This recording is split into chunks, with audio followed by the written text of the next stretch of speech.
From across the Bay Area for you this morning. And as this storm gets underway tomorrow, we'll have people all across the state as well. Our Jason Lanning is in Tampa tracking the latest guidance from officials there. We're going to start with our Angie Andrews joining us live in Citrus County from the Gulfside community of Crystal River. That community is getting ready for what's expected to be their third major storm in just over a year. Angie, some serious threats to that area. Tell us how they're preparing.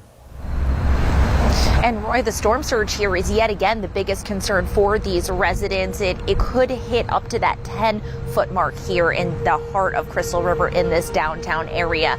Now, both residents, restaurants, some businesses, they've already boarded up to get ahead of this. Now, we are standing in what will be a mandatory evacuation zone, Zone A, starting at 2 o'clock this afternoon. And really, those emergency officials just urging people to get to higher ground and to get out of this area that is known to flood, especially with that storm surge expected at that level. But we were out and about here yesterday, right around sunset, checking in with businesses a little bit ahead of when this mandatory evacuation is going to take place of this area. Now, a few of the storefronts, they really were not taking any chances and boarding up and sandbagging their doors. This is an area that during Hurricane Debbie in August saw the road flood, but not as deep as the 7-foot storm surge that severely damaged some businesses here last August during Hurricane Idalia.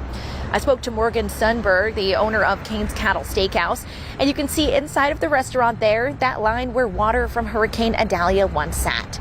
Sundberg said she had 2 feet of water inside during that storm. She had to replace all of her equipment and pull out 4 feet of interior wall just to dry everything out.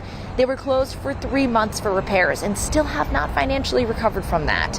Now they have working flood panels, but of course she's worried about what's to come. Our flood panels that we will be installing, we'll be doing the sandbags and, the plastic and try to put as much as we can, above the water level that we've seen before with Idalia. At least we know, 7.5 feet will be here.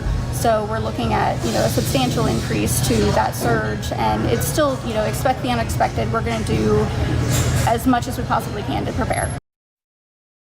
And coming out back here live this morning, I spoke to a couple of restaurants, business owners here yesterday, and they said they want to open this morning, provide some food for the area, stay open as long as they can, and then, of course, by the end of the day today, close up and head out of this area. But important to note, if you are in that evacuation zone A, first responders here are warning people they might not be able to get to you if those waters rise, if it becomes a really dangerous situation, should you plan to stay in an evacuation zone despite those warnings.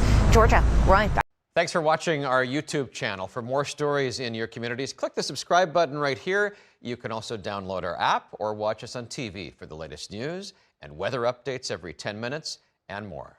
We'll see you then.